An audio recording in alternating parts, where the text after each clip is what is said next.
Hoje vamos analisar 4 casos que foram lançados pela primeira vez no canal em 2022. Esses não são casos aleatórios escolhidos por mim. Esses são os 4 casos que tiveram a maior porcentagem de curtidas após 60 dias de serem lançados. O primeiro caso é dos anos 1880 dos Estados Unidos da América. Matilda Smith nasceu em Byram Township, condado de Sussex, Nova Jersey, no dia 20 de junho de 1868, mas apesar de ser chamada de Matilda, ela sempre foi conhecida como Tilly. Ela viveu com a família em extrema pobreza e teve pouca educação. Apesar disso, ela se tornou uma jovem agradável e educada. Em 1886, ela trabalhou como cozinheira no Centenary Collegiate Institute em Hackettstown, New Jersey, a cerca de 50 milhas a oeste de Nova York. Esta posição era boa para Tilly, pois apesar do trabalho duro, o instituto lhe dava acomodação. Havia regras estritas que todos os empregadores do instituto deviam cumprir, supostamente para benefício do pessoal, mas nem sempre eram seguidas. As funcionárias podiam sair no tempo livre, mas deviam voltar até às 10 da noite. Quem precisasse ficar fora além desse horário deveria pedir permissão à matrona. Caso contrário, ao retornar sem consentimento, seria impedido de entrar e teria que buscar outro lugar para dormir. Tilly marcou de encontrar Annie Van Sickle e as irmãs Mary e Agnes Wright na noite de 8 de abril de 1886. Ela sabia que não voltaria antes das 10 e não queria pedir permissão à matrona para ficar fora até tarde. Afinal, era um dia útil e seu pedido quase certamente seria negado. Ela decidiu perguntar ao zelador se ele poderia deixá-la entrar novamente no instituto após o horário permitido. O nome dele era James Tights, um personagem um tanto quieto. Ele nasceu em Hackettstown no dia 6 de março de 1857 e era casado com um filho pequeno. Ele trabalhou no instituto por mais de 11 anos e conhecia todas as rigorosas regras impostas ao pessoal. Não era a primeira vez que uma jovem funcionária pedia sua ajuda para retornar após as portas serem trancadas. Ele não podia quebrar as regras, então disse à senhorita Smith que ela deveria pedir permissão à matrona. Tilly não pediu permissão e, após terminar o trabalho, em 8 de abril de 1886, deixou o instituto e foi sozinha para Main Street em Hackettstown, onde combinara de encontrar amigos. Eles foram juntos ao salão de entretenimento ver um show. Lá conheceram 2 jovens chamados Harry Haring e Charles Munich. Ambos trabalhavam como vendedores e estavam hospedados em um hotel próximo. Quando o show terminou, as 4 jovens senhoritas caminharam pela rua principal, acompanhadas por seus 2 novos conhecidos. Pouco depois, as irmãs Mary e Agnes Wright foram para casa, o que significava que Tilly e sua amiga Annie ficaram na companhia de Harry Haring e Charles Munich. Naquela noite, havia muitas pessoas, incluindo Fred Weedy, com quem Tilly já se envolveu.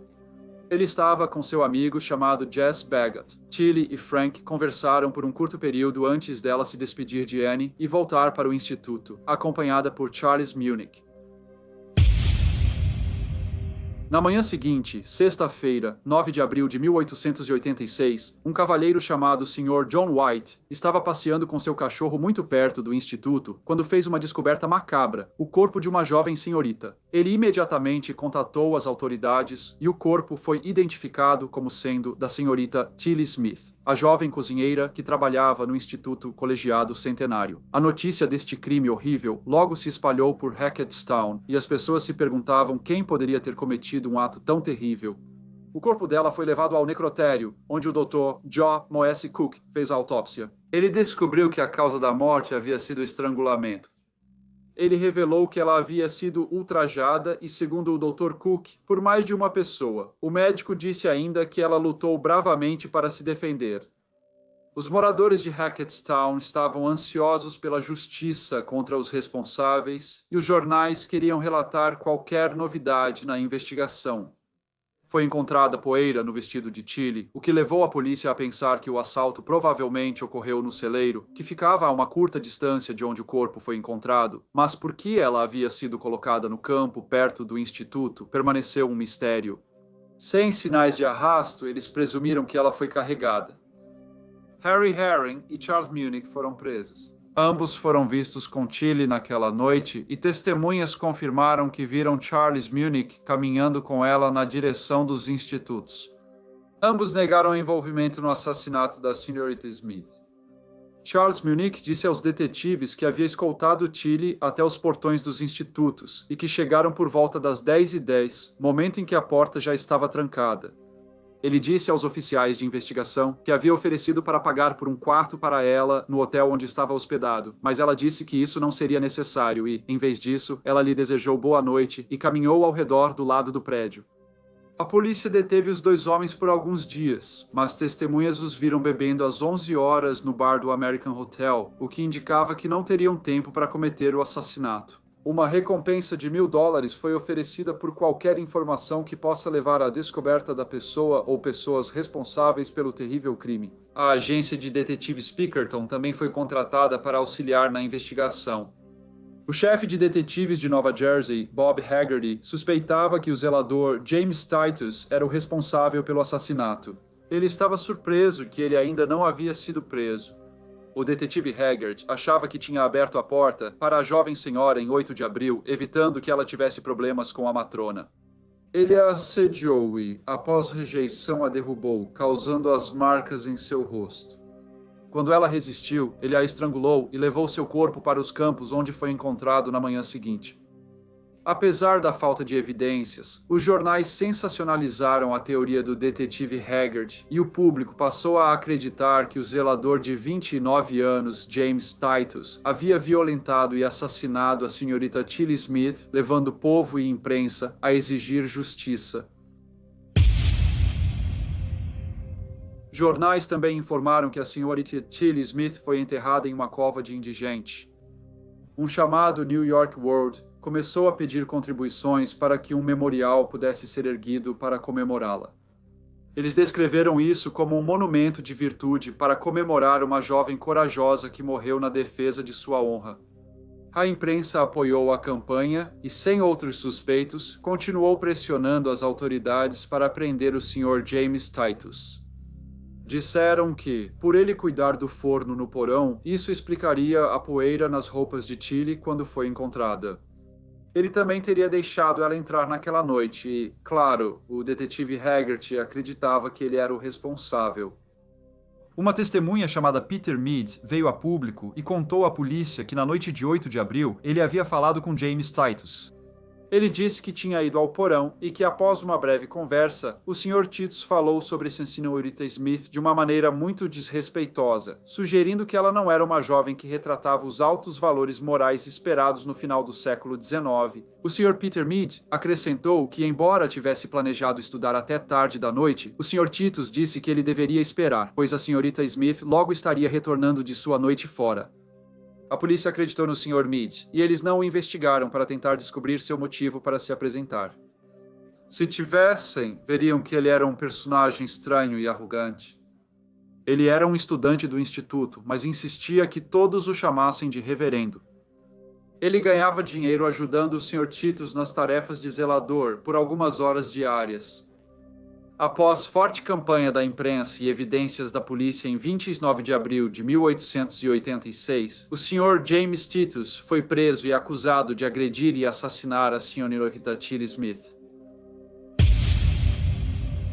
O julgamento começou em 28 de setembro de 1886, em Belvedere, Nova Jersey, a cerca de 15 milhas do local do crime. O tribunal estava lotado, com muitas pessoas do lado de fora. Repórteres anotavam tudo, e o país inteiro aguardava notícias dos acontecimentos.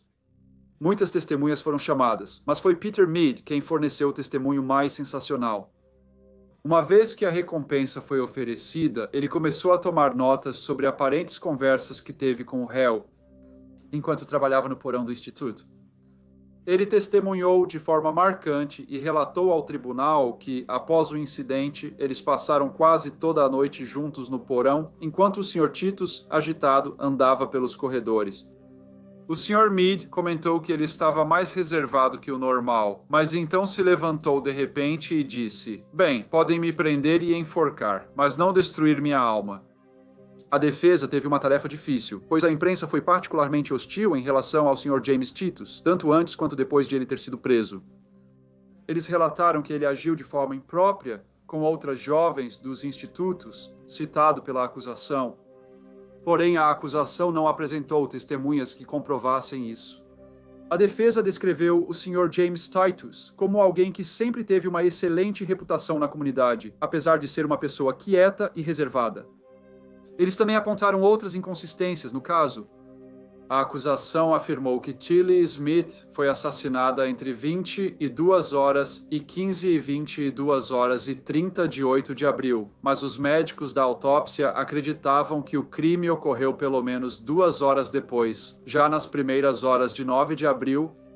Ele conhecia todo o instituto e os terrenos, então, se tivesse cometido o crime, não teria deixado o corpo em um campo. Havia 2 fossas cobertas com lajes de pedra. Seria fácil esconder um corpo lá, talvez sem ser descoberto por meses ou anos. A senhorita Tilly Smith não trabalhava no instituto há muito tempo e era conhecida por ser uma jovem de temperamento forte. Seus pais moravam em regiões diferentes do país, então, se sumisse de repente, a diretora provavelmente pensaria que ela não gostava das regras rígidas e talvez nem tentasse descobrir onde estava. O réu também estava doente na época e não queria sair do calor do porão. A acusação afirmou ao tribunal que Tilly, uma jovem encantadora e educada criada em condições muito pobres, decidiu melhorar de vida após conseguir um emprego respeitável no Instituto Colegial Centenário. A defesa, porém, tentou mostrar outra imagem. Eles descreveram uma jovem com padrões sociais e morais baixos, que, segundo eles, já trabalhou como prostituta. Eles até produziram testemunhas para confirmar isso. O julgamento durou quase um mês e James Titus não testemunhou em sua própria defesa. Muitos consideraram isso um sinal de que ele era realmente culpado. Quando o júri voltou para dar seu veredicto, eles também o consideraram culpado. Antes de ser sentenciado, o juiz perguntou se ele queria dizer algo. O Sr. James Titus afirmou ser inocente e não ter cometido o crime pelo qual foi condenado, mas mesmo assim, o juiz o sentenciou à morte. A sentença foi apelada e parecia que havia aqueles que acreditavam que ele não era culpado. Os jornais foram muito hostis com ele nas reportagens sobre o caso e, além de Harry Herring e Charles Munich, a polícia não investigou seriamente mais ninguém. Na noite do assassinato da senhorita Smith, ela conversou com Frank Weedy, seu ex-relacionamento, que supostamente ainda gostava dela. Ele havia sido visto com um jovem chamado Jesse Baggarts, mas a polícia nunca considerou nenhum deles como suspeitos do crime. Antes de ser executado, James Titus confessou ter matado Tilly Smith. Ele afirmou que mantinham um relacionamento impróprio há algum tempo e que foram íntimos novamente na noite de 8 de abril após ela voltar de uma saída com as amigas. Ele disse que ela então anunciou que acreditava estar grávida e que ele era o pai. Isso foi seguido por uma discussão na qual ele ficou tão enfurecido que a estrangulou.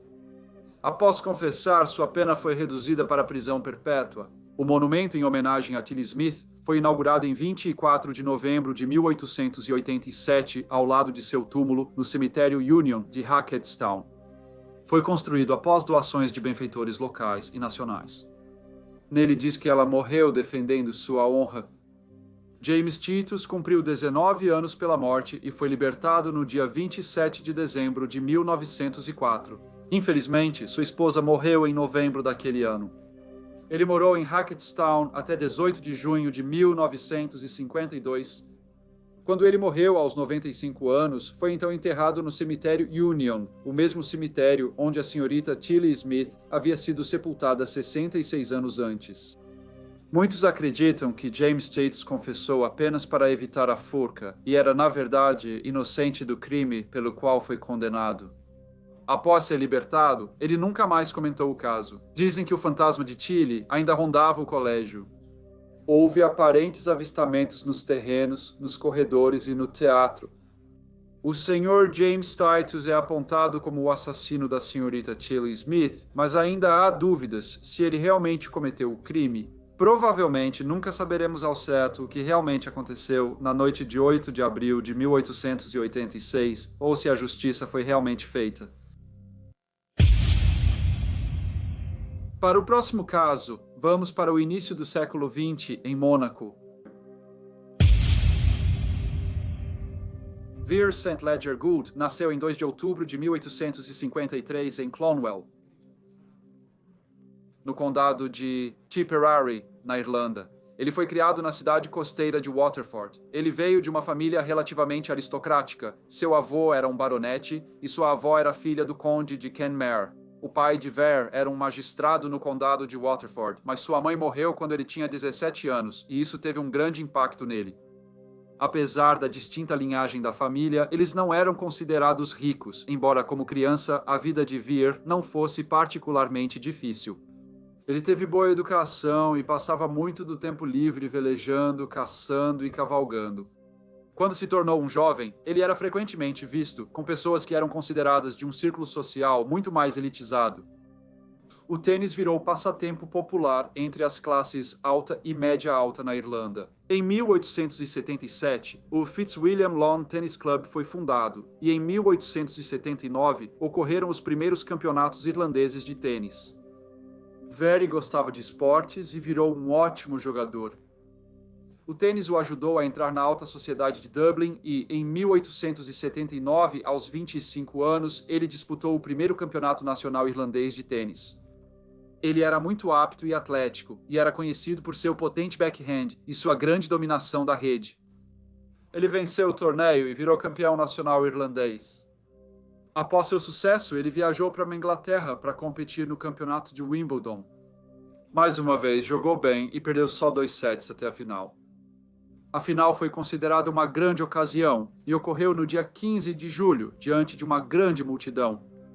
Havia uma grande expectativa antes, pois ambos os jogadores estavam jogando bem e todos estavam ansiosos por uma partida acirrada. Vere, porém, perdeu para o reverendo John Hartley, único vigário a vencer o campeonato de tênis de Wimbledon. Mas ele não apenas perdeu. Ele perdeu de forma decepcionante, 3-0. Após a derrota, surgiram rumores de que Vere, agora uma celebridade menor do tênis, passou a noite anterior à final bebendo em pubs de Londres e chegou à partida sofrendo uma forte ressaca, o que o impediu de jogar próximo do seu melhor.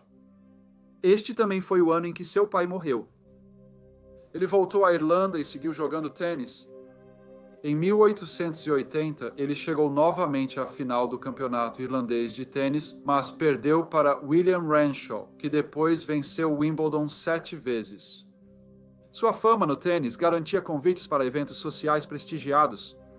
Mas ele começou a beber e jogar. Este estilo de vida logo começou a ter um efeito prejudicial em suas ambições no tênis, e sua promissora carreira terminou em 1883, quando, após algumas derrotas, decidiu que era hora de parar de jogar e tentou ganhar a vida em Londres.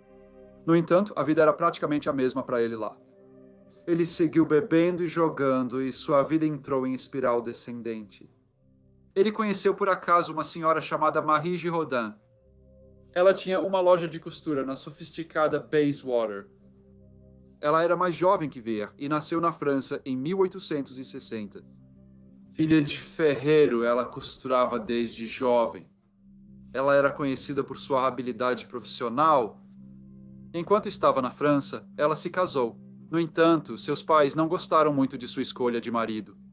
Suas preocupações estavam certas, pois uma semana após o casamento ele a deixou. Envergonhada, Marie foi para Genebra, Suíça, e trabalhou em uma loja de costura. Ela foi para Londres e, ao saber da morte do marido, casou-se com um capitão do exército britânico. Mas ele também morreu, deixando-a viúva pela segunda vez.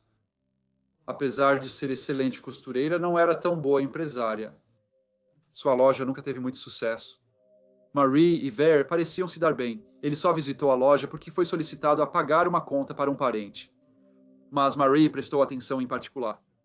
O belo cavalheiro de uma família aristocrática menor agradou a ela, e eles começaram a namorar. Em 1891, Vere St. Ledger Gould e Maria Giraudin se casaram.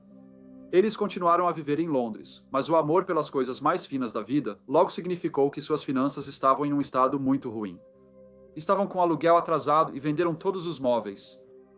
Então, com poucas opções, eles decidiram deixar a cidade e seguiram para Montreal, no Canadá. Foi um novo começo. Eles diriam às pessoas que eram Lady Gould. Marie montou uma loja de costura e, embora este fosse um negócio que ela conhecia bem, parecia que o casal não havia aprendido nada com suas experiências anteriores e logo começou a viver além de seus meios. Eles gastavam muito em restaurantes caros, enquanto Ver bebia e jogava. Eles não conseguiram sustentar esse estilo de vida por muito tempo e, mais uma vez, conseguiram esgotar seus credores.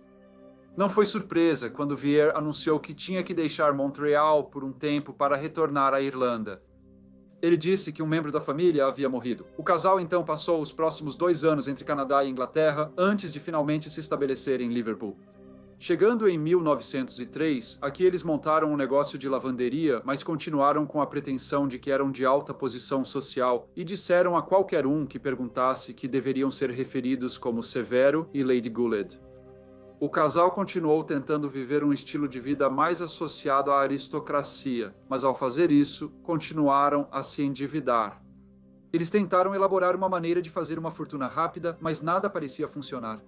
Eventualmente, Marie teve a ideia de que eles deveriam ir para Mônaco, pois ela pensava que poderia ter descoberto um sistema que significaria que eles seriam capazes de ganhar grandes quantias de dinheiro nas mesas de jogo de Monte Carlo. Então, no verão de 1907, eles partiram para o pequeno principado situado em um proeminente escarpado na base dos Alpes Marítimos ao longo da Riviera Francesa. Eles mantiveram os nomes Sevier e Lady Gould. Alugaram o 4º andar de uma vila espaçosa e se juntaram à alta sociedade que passava o verão em Mônaco. Ambos sempre foram muito bons em fingir. Very contaria às muitas damas e cavalheiros que conheceu que o título havia passado para ele, quando seu irmão mais velho morreu em um trágico acidente de corrida de cavalos.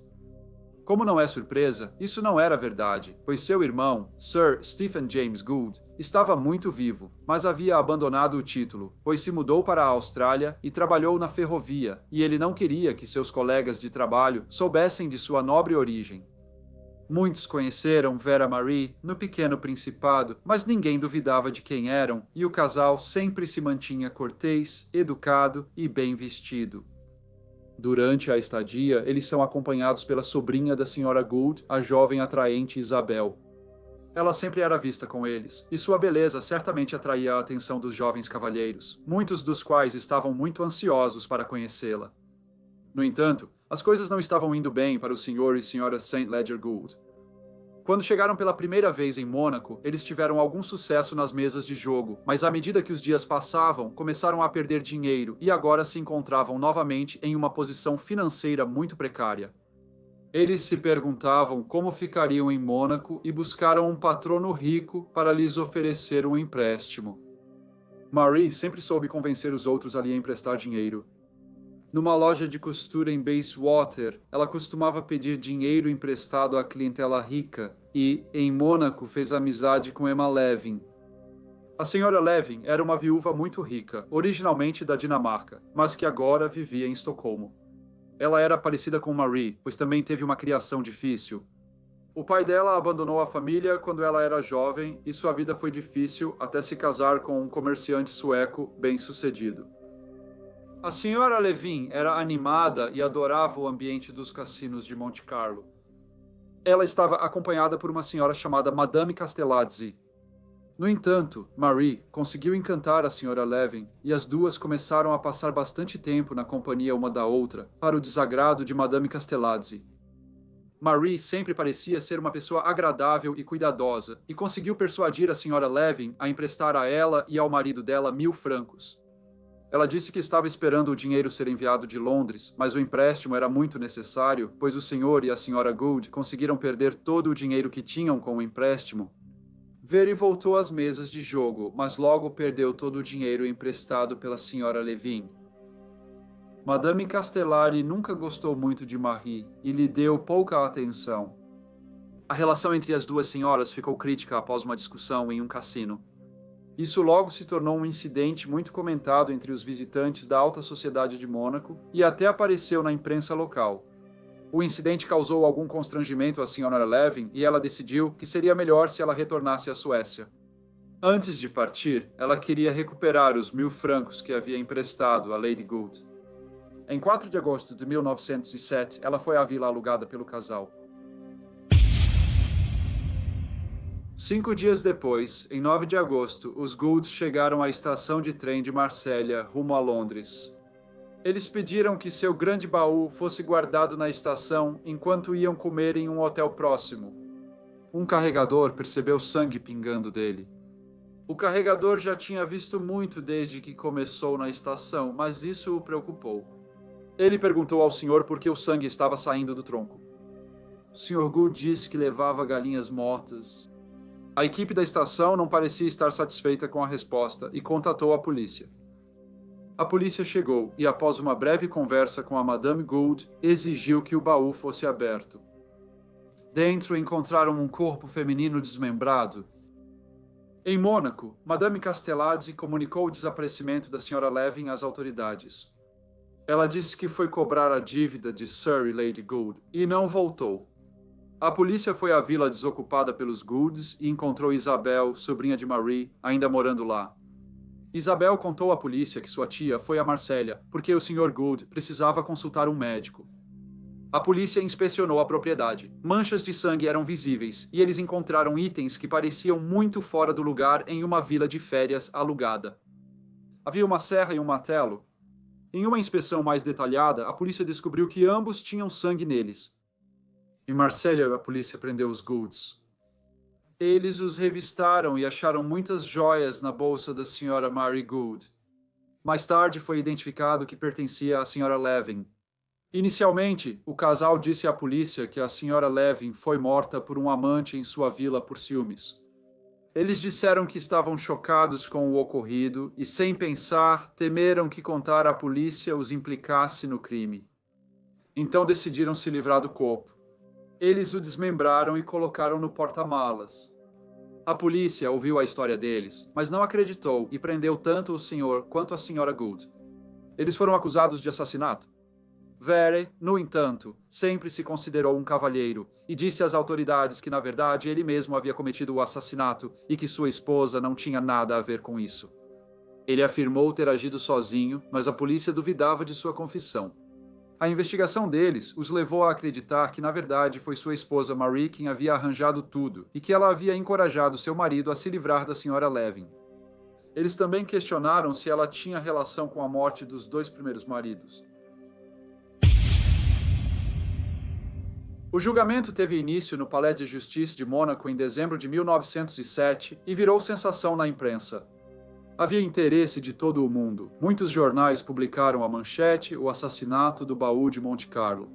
O caso reunia tudo que a imprensa achava que fascinaria o público. Corpo de viúva rica desmembrado é achado em baú. O acusado, ex-campeão de tênis e finalista de Wimbledon, e sua esposa, que sonhava com a alta sociedade sem ter recursos para isso. Vincent Ledger Gould tentou novamente assumir toda a responsabilidade, algo que sua esposa parecia feliz por ele fazer, mas o tribunal e a imprensa não aceitaram isso. Marie frequentemente soluçava durante o julgamento e seu comportamento ao longo parecia bastante exagerado, aparentemente superada em ocasiões e quase desmaiando. Ficou aparente que o público e a imprensa acreditavam que ela era a mente por trás de todos os eventos, vindo para Monte Carlo na tentativa de ganhar uma fortuna. Pegando dinheiro emprestado da Sra. Levin, depois se livrando dela e roubando suas joias. O julgamento foi rápido e o Sr. Vincent Ledger Gould e sua esposa foram considerados culpados. Porém, em uma reviravolta inesperada, o tribunal considerou Marie mais culpada, achando que ela planejou o crime. Seu marido pegou prisão perpétua, mas ela foi condenada à guilhotina. Isso foi estranho, pois o governo de Mônaco não tinha guilhotina nem carrasco e, sem querer executar uma mulher, comutou sua sentença para a prisão perpétua. Vere foi enviado para a Ilha do Diabo, na Guiana Francesa. O finalista de Wimbledon de 1879, oriundo de família respeitada, passaria o resto da vida em uma prisão numa ilha rochosa do Atlântico Norte, criada pelo governo do imperador Napoleão em 1852. No entanto, ele esteve lá apenas por um curto período, pois sua saúde se deteriorou e no dia 8 de setembro de 1909 ele tirou a própria vida. Ele tinha 55 anos. Marie foi enviada para a prisão de Montpellier, onde em 1914 contraiu febre tifoide e morreu. O terceiro caso é da Austrália dos anos 30. Há um velho ditado que diz que a verdade é mais estranha que a ficção, mas e quando a ficção é o que inspira a realidade? Perth, na Austrália Ocidental, tem uma paisagem rural e vasta. Entre o fim do século XIX e início do 20 milhares de prospectores foram à região esperando enriquecer com a mineração de ouro. Em apenas uma década, a população triplicou e a cidade foi totalmente transformada de um lugar rudimentar e tranquilo para uma cidade moderna e elegante. A paisagem ao redor da cidade seguia selvagem e desolada, apesar de rica e fértil. Com as colheitas e o gado prosperando, pragas e vermes também cresciam.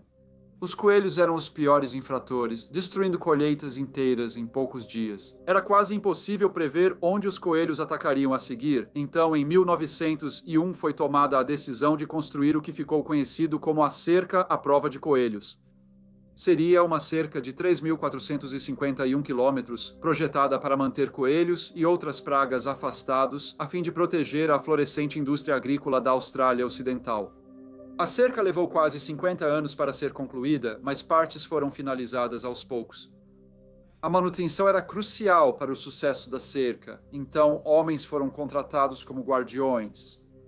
Como a cerca era extensa, era preciso monitorar sua integridade, fazendo reparos e trocando postes conforme viajavam. Os guardiões da cerca eliminariam colônias de coelhos encontradas e avisariam vizinhos sobre atividades indesejadas em suas terras. No fim dos anos 1920, os guardiões passaram a inspecionar a cerca em duplas, usando uma carruagem puxada por 2 camelos, embora antes trabalhassem sozinhos. Assim, nossa história começa em 1929 com 2 guardiões trabalhando em equipe na cerca à prova de coelhos. Arthur Upfield e George Ritchie trabalharam juntos por anos e apreciavam a tranquilidade dos amplos espaços ao redor da cerca. Arthur, escritor, frequentemente usava paisagens desoladas como cenário de suas histórias. Ele já tinha escrito 3 romances de sucesso variado e trabalhava no quarto, mas seu enredo havia se desenrolado. Ao tentar descobrir como escrever uma trama convincente onde o personagem principal, cujo nome era Detetive Boney, condenaria um assassino, apesar de não haver corpo. Ele tentava escrever sobre um assassinato perfeito, onde o criminoso elimina a vítima e destrói todos os vestígios, mas não conseguia imaginar como alguém se livraria totalmente de um corpo. Trabalhando na cerca, Arthur e George debatiam o problema e testavam ideias para eliminar um corpo de forma perfeita. Foram meses de teorias até George sugerir um método que ele acreditava alcançar exatamente o que Arthur precisava que o vilão de sua história fizesse. George sugeriu, uma vez que o assassinato foi cometido, que o assassino queimasse o corpo junto aos restos de um grande animal, como um canguru. Após a queima, o assassino vasculharia as cinzas para achar pedaços grandes de osso ou metal. Ele sugeriu dissolver o metal em ácido e moer os fragmentos de osso em pó. O pó seria então espalhado ao vento, o que removeria quaisquer vestígios de que houve um assassinato para começar. Arthur ficou extasiado ao achar uma solução para seus complexos planos de enredo, mas havia um problema. O método era tão perfeito que o detetive Boney jamais perceberia que houve um assassinato. Isso significaria que Arthur não poderia usar isso na história dele. Ele desafiou George a achar uma falha no método, o que permitiria ao detetive Boney resolver o caso. Mesmo oferecendo uma libra, George não achou tal falha. Arthur não queria desistir de sua história e começou a debater o método com outros cavaleiros de fronteira durante as inspeções. Ele esperava que alguém surgisse com os meios para tornar o método utilizável para o seu romance. Foi durante uma dessas discussões que um Sr. Snowy Rose ouviu falar da técnica proposta por Georgia. Snowy Rose nasceu John Thomas Smith em Perth no ano de 1905. Pouco se sabe sobre sua história até 1928, quando foi preso por roubo. Ele cumpriu 3 meses de prisão antes de conseguir escapar da cadeia local. Após fugir, ele adotou o nome Snowy Rose e trabalhou na cerca à prova de coelhos para evitar suspeitas e o risco de voltar à prisão. Snowy era conhecido por Arthur e George e parecia disposto a ajudar Arthur a resolver seu problema. Em 5 de outubro de 1929, George, Arthur, Snowy e outros cavaleiros de fronteira aproveitavam uma refeição na Camel Homestead. Quando o método de assassinato do livro de Arthur foi debatido novamente, ele ainda não tinha decidido como usá-lo, pois parecia perfeito demais. Mesmo assim, os homens tentaram ajudar, debatendo opções que achavam que Arthur poderia usar. No dia seguinte, eles saíram para as patrulhas, e Arthur seguia sem saber como aplicar o método no romance. Em dezembro do mesmo ano, Snowy parou novamente na estação Camel, desta vez com outros 2 cavaleiros chamados James Ryan e George Lloyd. Eles saíram juntos da estação em 8 de dezembro.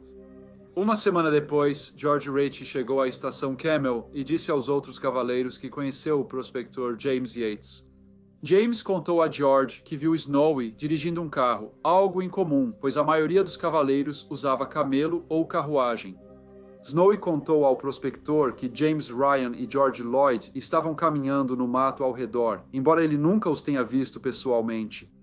Algumas semanas depois, na véspera de Natal, Arthur encontrou Snowy na cidade de Você e Eu. Quando Arthur perguntou sobre o carro, Snowy disse que John Ryan o emprestou, já que preferiu ficar em Mount Magnet em vez de viajar com Snowy. Curiosamente, ele contou a outra pessoa que comprou o carro de James Ryan por 80. O Natal e o Ano Novo passaram, e um neozelandês de nome Louis Caron chegou à área de Murchison. Louis conseguiu emprego na estação Widgey, uma das estações ao lado da cerca à prova de coelhos. Enquanto trabalhava lá, conheceu muitos guardas de fronteira que sempre lhe contavam histórias dos longos dias protegendo a cerca. Louis nasceu Leslie George Brown e, como Snowy, ele assumiu um novo nome ao se esforçar para começar um novo capítulo em sua vida. Diferente de Snowy, Louis teve uma vida comum. Nascido e criado na Nova Zelândia, após alguns anos de casado, foi para Perth com um amigo esperando enriquecer como garimpeiro. Como não deu certo, ele aceitou o trabalho na estação Whitchday, esperando que sua sorte mudasse com o tempo. Enquanto viajava, Louis mantinha contato frequente com amigos e enviava cartas relatando suas experiências na Austrália. Então foi uma surpresa quando sua correspondência regular parou abruptamente. Em maio de 1930, suspeitaram imediatamente que algo inesperado ocorrera com Louis e avisaram a polícia local. Devido à área onde Louis trabalhava e à grande população transitória, a polícia inicialmente minimizou a suspeita de crime. Isso durou até perceberem que James Lloyd e George Ryan também estavam desaparecidos desde o dia em que saíram da estação Camel com Snowy, e com a confirmação do empregador de Louis de que ele também foi visto pela última vez com Snowy Rose. A polícia passou a suspeitar que algo ruim havia ocorrido com um ou todos os homens. O detetive sargento Manning liderava a investigação e sabia que Arthur buscava um método de assassinato para seu novo romance. Ele sabia que Snowy conhecia o método, esperava o melhor, mas suspeitava do pior. Ele levou Snowy para interrogatório. Assim que o detetive Manning chegou para interrogar Snowy Rose, ele o reconheceu como John Thomas Smith, o ladrão que havia escapado da custódia em 1928. O detetive o prendeu na hora e o mandou de volta para a prisão. Isso deu à polícia mais tempo para investigar o desaparecimento de Louis Caron, James Lloyd e George Ryan. As evidências contra Snowy aumentavam. Ele foi o último a ser visto com Louis e ainda sacou o salário dele semanas após seu desaparecimento. Era sabido que Snowy se interessou pelo método do assassinato na conversa na fazenda Camel Station em outubro, e que as circunstâncias do veículo que ele dirigia no Natal eram suspeitas, mas sem corpo. Como provar que algum dos homens estava realmente morto? Talvez ninguém soubesse a resposta para essa pergunta. Não fosse um cavaleiro patrulhando perto da cabana a 183 milhas da cerca à prova de coelhos. Durante sua patrulha, ele encontrou indícios de um grande incêndio na cabana, e entre a poeira e a cinza estava a aliança de um homem. O cavaleiro, ciente do sumiço de Louis e do método de assassinato discutido há meses, avisou a polícia sobre o que descobriu. O anel foi posteriormente identificado como sendo de Louis, devido a um erro que um joalheiro cometeu quando o redimensionou alguns anos antes. O joalheiro usou o quilate de ouro errado para soldar as extremidades do anel, dando-lhe uma marca distintiva e significando que certamente é de Louis. O anel confirmou que Louis foi assassinado e as cinzas na cabana eram provavelmente tudo o que restou de seu corpo. O incêndio também confirmou que o assassino usou o método sugerido para o livro de Arthur. A polícia tinha certeza de que Snowy Rolls era o responsável e ele foi acusado de assassinato. O julgamento começou em 10 de março de 1932, presidido pelo juiz Percy Draper. O caso do assassinato sem um corpo estava causando bastante sensação na Austrália Ocidental e o público estava muito intrigado com o caso. Snowy era um membro bem quisto dos Fence Boundary Riders e, embora fosse bem conhecido que alguns dos trabalhadores tinham passados duvidosos e desapareciam repentinamente, geralmente para escapar de serem presos por algum delito anterior. 3 trabalhadores de fronteira desaparecendo ao mesmo tempo parecia muito suspeito. As testemunhas incluíram o patologista, que afirmou ao tribunal que os fragmentos de osso e dente eram certamente humanos. O dentista de Louis Caron e o joalheiro que consertou a aliança também deram depoimentos. Arthur Upfield descreveu o enredo do assassinato e contou ao tribunal como Snowy tentaria ajudar a encontrar uma falha nele para que ele pudesse terminar seu livro. Snowy Rose depôs em sua própria defesa. Ele negou ter assassinado Louis Caron e afirmou não saber por que ele sumiu ou para onde foi. Em 19 de março de 1932, Snowy Rose foi condenado pelo assassinato premeditado de Louis Caron. Ele foi condenado à morte e perguntaram se queria comentar a sentença. Snowy respondeu: "Apenas isso, fui considerado culpado de um crime que nunca foi cometido." Ele foi enforcado na prisão de Fremantle em 13 de junho de 1932. James Lloyd e George Ryan nunca mais foram vistos nem tiveram seus restos encontrados. Parece que Snowy Rhodes seguiu precisamente o método proposto para o livro de Arthur, mas nunca saberemos o que o fez negligenciar a etapa crucial de peneirar os restos e dissolver os metais em ácido quando ele assassinou Louis. Snowy nunca foi acusado pelo desaparecimento dos outros homens. Arthur Upfield seguiu usando um método sugerido para o romance As Areias de Windy e depois escreveu um livro de não-ficção sobre os assassinatos reais chamado Os Assassinatos de Murchison. O quarto caso é da Inglaterra e aconteceu no final do século XIX. Catherine Flanagan nasceu na Irlanda em 1829. Pouco se sabe sobre sua infância, mas tinha ao menos uma irmã, Margaret, nascida 14 anos depois, em 1843. Quando jovem, Catherine e seus pais deixaram a Irlanda e se mudaram para Liverpool, Inglaterra. Na década de 1840, milhares de irlandeses chegaram a Liverpool. Durante a Grande Fome de 1845 a 1849, cerca de 300 mil pessoas chegaram em 1847. Em 1851, 25% da população de Liverpool era irlandesa, tornando a cidade um bom local para se estabelecer. Era considerado um dos grandes portos marítimos do mundo, e no início do século XIX, estimava-se que até 40% do comércio global passava pelos docas. Catherine morava em uma área pobre, e ela sabia que muitas pessoas que moravam por perto gostavam de beber álcool. Era preciso coletar água na bomba com um balde e levar para casa. Isso poderia ser um problema, especialmente se não houvesse uma bomba por perto. Essas bombas também poderiam ser um local onde as doenças se espalhavam, então muitos dos mais pobres na comunidade preferiam beber cerveja e destilados. O gin era um favorito, pois era especialmente barato. Considerando isso, Catherine decidiu abrir uma cervejaria. Em 1830, o parlamento aprovou a Lei da Cervejaria, que flexibilizou as regras para a fabricação e venda de cerveja. Assim, qualquer contribuinte pôde fabricar e vender cerveja pagando uma licença. A intenção da lei era aumentar a concorrência entre os cervejeiros, baixar os preços e incentivar as pessoas a beber cerveja em vez de bebidas fortes. Isso resultou na abertura de milhares de novos bares e pequenas cervejarias em todo o país. Catherine aproveitou e abriu uma cervejaria perto do porto de Liverpool. Era um local muito bom para estabelecer tal negócio, pois os trabalhadores costumavam passar por lá após o turno de trabalho. No entanto, a cervejaria de Catherine Flanagan ficou conhecida pela polícia local, pois era frequentemente frequentada por criminosos e prostitutas. Ela também abria aos domingos algo proibido. O governo, preocupado com a ordem nas cervejarias, elevou o imposto para 3 guinéus e instituiu qualificações de propriedade. Mas só após a Lei de Casas de Vinho e Cerveja de 1869, que passou o controle das licenças aos juízes locais, muitos estabelecimentos começaram a fechar, incluindo a cervejaria da senhorita Flanagan.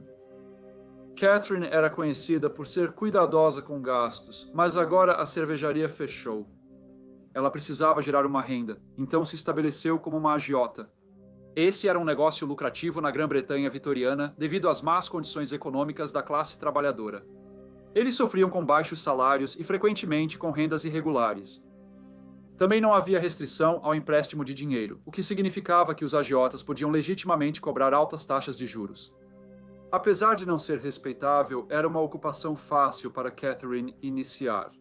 Ela pegava dinheiro emprestado de escritórios de empréstimo locais e depois emprestava pequenas quantias aos seus vizinhos, cujas circunstâncias eram tais que eles não conseguiam pegar dinheiro emprestado em outro lugar. Ela só emprestava um pouco de cada vez, e apenas para pessoas que ela conhecia, mas a taxa de juros que ela cobrava tornava seu negócio bastante lucrativo. Em 1880, Catherine abriu uma pensão na rua Skirving, 5, em Liverpool. Ela contratou sua irmã Margaret para ajudá-la a administrá-lo. A rua Skirving era um dos lugares ocupados pelos pobres da cidade, e embora as condições de moradia em muitas áreas estivessem começando a melhorar, o século XIX viu um grande aumento no número de pessoas migrando para as cidades industriais. Isso significava que as famílias frequentemente viviam em condições terríveis, e não era incomum encontrar uma família amontoada em um único cômodo. A vida era difícil para os pobres, que trabalhavam muitas horas em fábricas por baixos salários. Na época, a indústria enfrentava dificuldades, já que, embora a Grã-Bretanha fosse potência econômica, sofria os efeitos da longa depressão iniciada em 1873. As empresas foram afetadas por longos períodos de baixos e decrescentes lucros, bem como deflação de preços. Liverpool foi oficialmente reconhecida como cidade em 1880, quando a população superava 600 mil. Devido aos problemas econômicos, a procura por acomodações baratas aumentou. Catherine e Margaret, juntamente com o filho de Catherine, John, de 22 anos, começaram a pensão. As irmãs rapidamente acharam inquilinos e no mesmo inverno a pensão já estava cheia. Um cavalheiro chamado Thomas Higgins e sua filha Mary ocupavam um quarto. O outro quarto era ocupado por um cavalheiro chamado Patrick Jennings, junto com sua filha chamada Maggie, apesar das péssimas condições de moradia oferecidas. A pensão significava que as irmãs podiam viver uma vida modesta. O filho de Catherine, John, tinha 22 anos e aparentava ser saudável, embora sua mãe dissesse a todos que ele tinha saúde debilitada. Surpreendeu a muitos quando o jovem morreu repentinamente em dezembro de 1880. Após a morte do filho, Catherine recebeu 71 libras. Embora ninguém nunca tivesse visto John doente, ele foi registrado na sociedade de enterro. Não havia motivo para acreditar que sua morte foi devido a algo inapropriado. Em 1882, Margaret Flanagan e Thomas Higgins começaram um relacionamento. Eles se casaram no mesmo ano, mas poucos meses depois, a filha de 8 anos de Thomas, Mary, adoeceu e morreu. Após perder o filho 2 anos antes, Catherine recebeu um pagamento da sociedade de sepultamento, assim como sua irmã Margaret agora. Desta vez, o valor foi de 22 libras. Era comum os pobres pagarem para participar de sociedades de sepultamento, evitando funerais de indigentes. Apenas alguns meses depois, em janeiro de 1883, Maggie Jennings, filha do Sr. Patrick Jennings, o outro inquilino da pensão, também morreu. Ela tinha 19 anos e, embora sua morte fosse inesperada, a pobreza na Grã-Bretanha vitoriana tornava comum o falecimento súbito de pessoas saudáveis, assim como moradias ruins e saneamento precário causavam surtos de tifo. O ambiente de trabalho após a Revolução Industrial causou muitas doenças indesejadas. Médicos relataram aumento de doenças pulmonares causadas pela inalação de poeira e partículas das fábricas. A vida de Maggie Jennings foi assegurada pela sociedade de enterro e Catherine coletou o dinheiro recebido após sua morte. 3 pessoas morreram na pequena pensão, o que não passou despercebido pelos moradores da rua Skirvin. Na verdade, virava o principal assunto. Apesar de presenciarem morte e dificuldades, a morte de uma criança e 2 jovens saudáveis na mesma casa pareceu estranha. Para evitar fofocas, as irmãs mudaram seus estabelecimentos para a rua Latimer, 105 depois para a rua Ascot, 27, mas a morte as acompanhou. Em setembro de 1883, o marido de Margaret, Thomas Higgins, adoeceu. Ele tinha 45 anos e era um homem trabalhador que trazia dinheiro para a casa. Um médico chamado Dr. Whitford foi chamado, e ele concluiu que a misteriosa doença não era nada mais do que disenteria causada por beber uísque barato. Ele orientou o paciente a parar de beber e receitou ópio com óleo de rícino. Margaret ficou ao lado dele, mas apenas 2 dias depois, em 22 de outubro de 1883, Thomas Higgins morreu. O Dr. Whitford concluiu que a causa da morte foi disenteria. Patrick, irmão de Thomas Higgins, ficou surpreso ao saber da morte de Thomas. Ele sabia que o irmão sempre foi saudável, por isso sua morte repentina parecia estranha. Thomas havia dito anteriormente a Patrick que um médico havia vindo à casa com um agente de seguros, pois Catherine e Margaret queriam fazer um seguro de vida contra ele no valor de 50 libras. Como 50 libras era muito dinheiro, era comum um médico examinar antes a pessoa a ser segurada. Thomas, porém, recusou-se a cooperar.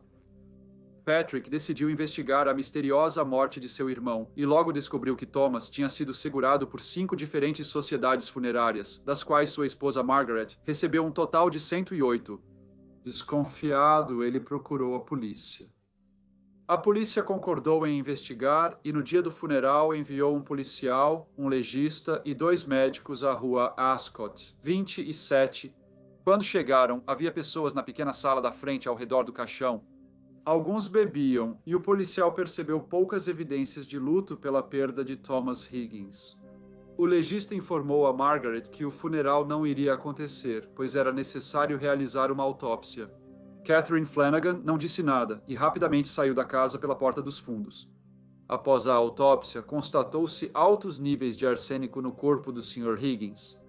O legista afirmou que, devido à quantidade de arsênico encontrada, poderia-se concluir que o falecido havia sido envenenado ao longo de vários dias. Ao revistar a rua Ascot, 27, a polícia encontrou uma garrafa com substância branca misteriosa, depois identificada como arsênico. Arsênico também foi encontrado no bolso de um casaco usado pela viúva Margaret Higgins. Ela então foi presa.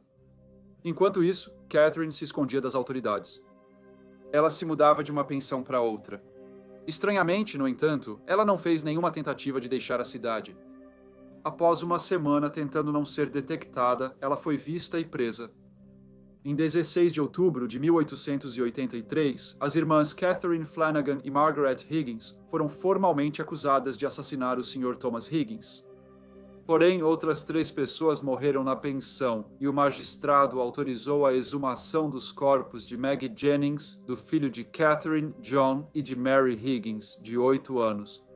O corpo de John foi encontrado bem conservado, com altos níveis de arsênico. O mesmo foi encontrado nos corpos de Maggie Jennings e Mary Higgins. Os 3 morreram por envenenamento por arsênico e tinham seguro na sociedade funerária. Com provas de que Thomas Higgins, sua filha Mary, o filho de Catherine, John e Maggie Jennings morreram envenenados, os detetives mostraram as descobertas às irmãs, enquanto Margaret ficou evasiva. Catherine disse à polícia que foi sua irmã que instigou os crimes. Os investigadores ainda não sabiam como a dupla obteve o veneno. Eles presumiram que tinham usado veneno de rato, mas quando os adulterantes comuns usados no veneno de rato não esclareceram as autópsias, os detetives ficaram bastante perplexos. Catherine e Margaret eram analfabetas e seus nomes não constavam nos registros de veneno de nenhum químico local. Ao ser questionada, Catherine afirmou aos detetives que Margaret extraiu veneno dos papéis mata-moscas. Ela acrescentou que estaria disposta a ser uma testemunha de acusação contra sua irmã, uma oferta interessante, mas que a coroa decidiu não aceitar. O julgamento das irmãs Catherine Flanagan e Margaret Higgins começou no St. George's Hall de Liverpool em 14 de fevereiro de 1884 perante o Sr. Justice Butt e durou 3 dias. O caso do assassinato de Thomas Higgins foi ouvido primeiro e as evidências contra os réus eram fortes. Após o julgamento, o júri levou só 50 minutos para declará-las culpadas e o juiz as condenou à morte. Ao ouvir o veredicto, Margaret desmaiou no banco dos réus, pois haviam recebido a punição mais severa disponível. A coroa não levou adiante o caso contra elas pelos assassinatos de John Flanagan, Maggie Jennings e Mary Higgins. As irmãs foram devolvidas à prisão de Kirkdale para aguardar o destino. Elas ficaram em celas separadas e receberam atendimento do capelão. Por serem analfabetas, os guardas liam para elas. Na esperança de reduzir sua sentença, Catherine contou aos detetives nomes de outras mulheres que, segundo ela, cometeram envenenamentos na região. Apesar de levarem sua declaração a sério e investigarem, a polícia não encontrou provas suficientes para confirmá-la. O promotor de justiça de Liverpool, William Marks, escreveu ao diretor de acusações públicas dizendo acreditar que havia mais vítimas de envenenamento, mas seria difícil provar se, além de Catherine Flanagan e Margaret Higgins, outros eram responsáveis pelas mortes. Após essa decisão, não haveria clemência para Catherine, e às 8 da manhã de segunda-feira, 3 de março de 1884, em uma manhã muito fria e nevada, Catherine Flanagan, de 55 anos, e sua irmã, Margaret Higgins, de 41 anos, foram enforcadas. Mesmo com o mau tempo, muitos se reuniram do lado de fora para ver a bandeira preta ser hasteada. Desde 1868, o público não podia entrar em prisões para assistir execuções de pena capital. A polícia seguiu investigando as alegações de Catherine. Ela afirmou que outras mulheres também envenenavam pessoas para receber seguros e citou Margaret Evans e Bridget Bagley. Ela também afirmou que Margaret Potter, Bridget Stanton, Sra. Fallon eram agentes da sociedade de enterro e havia outra cúmplice, Catherine Ryan.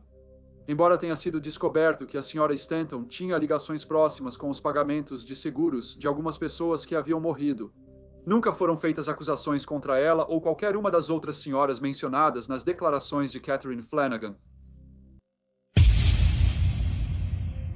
Parabéns a todos que concluíram esta compilação. Agradeço a todos pelo apoio em 2023 e pelos comentários e feedbacks recebidos. Gostaria de saber nos comentários se querem que eu faça mais compilações semelhantes a esta. Obrigado por assistir a este vídeo. E espero ver todos vocês novamente no próximo Briefcase.